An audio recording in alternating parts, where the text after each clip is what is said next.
everyone. Hope you're doing well. Welcome to week 11, Adapting Communication to Patients. I think this is a great module. You'll really enjoy it. Of course, you have a lecture. Make sure you don't forget about that information here in regards to patient communication. And then a really interesting link, if you take a click and go to the other source that it comes from, how physicians are taught to communicate with patients. So, a lot of people probably ask that question quite often. Bedside manner is really important, so I think physicians play a key role in how healthcare in general is viewed for the population. Be sure to watch this video on empathy and connecting to patients in regards to patient care, and then some more information in the links that I think is going to be important for you to realize or know.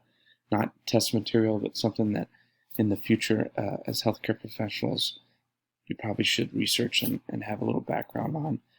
Another great thing about this week is you don't have any homework. So I appreciate all the hard work that you put in, especially in your research paper.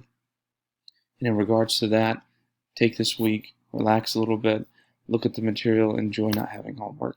If you need anything, please reach out. Happy to help you in any way.